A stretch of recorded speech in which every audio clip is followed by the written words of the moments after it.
Our leaders are distorting what is real to suit their own truth and to stay elected. Our community is debating about what is real news and what isn't. The world is rife with misinformation and disinformation that is leading to dire consequences. And even in our small corner of the world, our little bookish, nerdy corner, my favorite place, we are grappling with tough questions and tough realities about where the stories about BIPOC, queer, and marginalized kids belong and how they are being erased, who gets to write these books, and those who advocate for them are under attack. I was a teacher and librarian for over a decade, and this issue is so important to me. It keeps me up at night. And I've been wanting to talk about sort of telling the truth for a while and figure out what that looks like in a world where everyone is invested in lying and not telling the truth. The book banning conversation comes down to manipulation, lying about what's in the books because no one's actually reading them. Like, let's use our reading comprehension skills. Many people don't have them as a literacy expert. Also, we're lying about what the authors have actually written and their intentions behind it, right? Another thing that is taught in school about learning inference, symbolism, and all of those things, right? And what about the children? How will the children be affected? We are lying about how they are affected. Nobody was worried about me in the 80s reading Flowers in the Attic. Nobody at all. Because that was about incestuous white people, and we weren't worried about that. And little Dhonielle got to go to her library, and that wasn't banned, but what about the children, right? Okay. We are trying to tell tall tales and spin fairy tales full of lies about who we are as a human community. But one truth that I have to sort of say is that I've actually never had a book banned. I'm one of the lucky authors, right, who gets to fly under the radar. Maybe not so much anymore, but I'm a darling of common sense media and the little moms of liberty. They love me, probably because I'm the good, insert whatever word you'd like to, there, right? I get to be the darling while my peers get villainized. Maybe it's because I'm a former teacher and librarian and I can speak the talk, right? Maybe because I grew up in the suburbs of Washington, D.C., and I rode horses, and I can speak the language of straightness and whiteness, though I am neither. Maybe it's because I have so many degrees. Maybe it's because I make most people comfortable, right?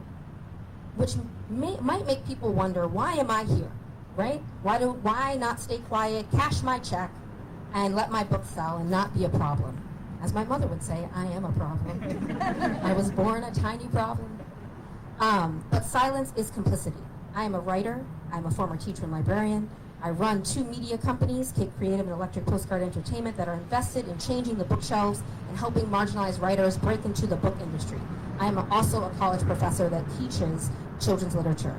Books are my life's mission. I am just a nerd and a bookworm that wanted to be under my grandmother's desk with a stack of books. That's all I wanted to do for my whole life as a tiny little cat, wanting to be comfortable. And my books feature Black kids and queer kids and marginalized kids, and they might not be banned, but I am being softly banned as an author. I get tons of invitations to go across the country, across the world, frankly, to talk about books, right? And sometimes those are rescinded, not because of the content in my books. I write about magic school, right? About ballerinas, magic. However, they're concerned about my platform and who I choose to center in my advocacy work, right? Thinking about marginalized children somehow means that I don't think about all the children. And so then I get those invitations rescinded. And what is happening is there was this Black Mirror episode on Netflix where people were becoming erased, where if you had done something in society that you could become white noise. You could literally be canceled out of society and no longer exist. People couldn't see you, they couldn't hear you.